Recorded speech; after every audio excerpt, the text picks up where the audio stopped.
Hello. So this week the standard was on content knowledge. As always, how do you think your lesson went? I feel like this was an easy group of standards to complete. Yeah. So we're just gonna go pretty much through the rubric and what's that. So for the representations and explanations, to get an outstanding level, candidate effectively uses multiple representations and explanations to help students learn the high content at levels. And I think you nailed that on many different aspects. You had rephrasing and writing new ideas, you had whole brain learning, you made sentences with the new ideas, and you related the ideas to your life, which I always think is good because then that can go into student learned knowledge and then they can carry on, and which is touching on last week's aspect of strands. So I thought that was outstanding. In terms of building on students' prior knowledge, in order to get outstanding, candidate clearly links students' prior knowledge and experiences. A content is taught and individual and group works are assigned. And again, you hit that on multiple points. You pulled information from previous classes, which is always really good. You were reviewing previously learned ideas, and not only did you do from previous classes, you were going on from last semester, which is really good because it ties together some integrated curriculum, and it connects other classes and towards what you're doing in new classes, so they can realize that learning is throughout the whole process and not just the one classroom. So I thought that was really good. For your instructional resources, so the candidate evaluates and modifies instructional resources to ensure they are comprehensive, accurate, and appropriate for students.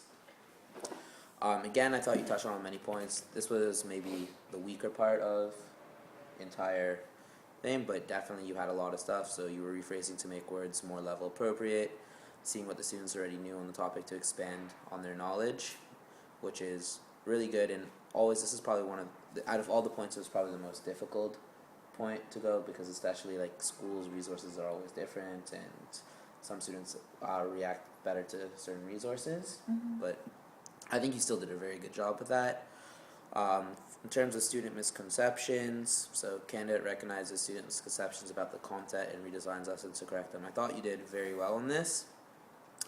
You asked students to explain the differences between weather and climate, because the twos were often confused, and many students confuse the two, as well as cylinder and sphere, because like they think it's still round, so a lot of people confuse that.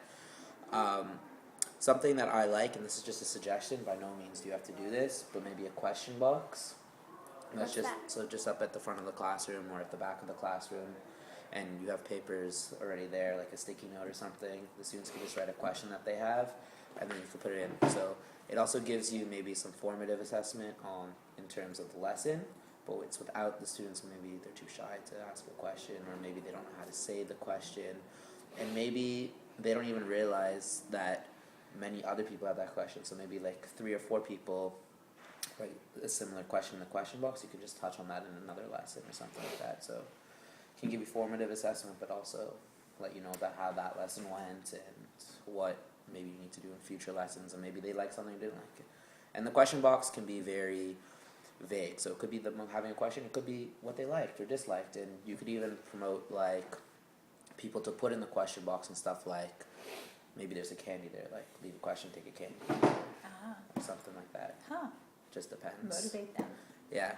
So, right, because at first, like if you just put it at the back when you're first introducing it, maybe students will be like, oh, I don't want it. So especially at our school, maybe not a candy, but maybe maybe leave a note, get a sticker. What is chicken?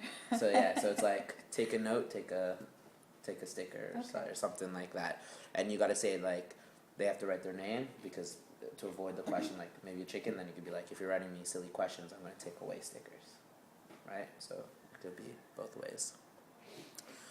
And again, you had a lot of technology, right? You had the BrainPod video, you had the BrainPod quiz, lots of visuals. We're lucky at the school that we have the whiteboard and the smart board, so that's really good. Again, just suggestions, but I know you don't have the marker to write and the pen, but if we can get that, that'd be good. But overall, great lesson. You're showing signs of improvement, becoming a great teacher. You already were a great teacher, but yeah, becoming an even better one. yeah, do you have any questions or concerns or anything? Not really. All right. Thank you. Good. All right. Always with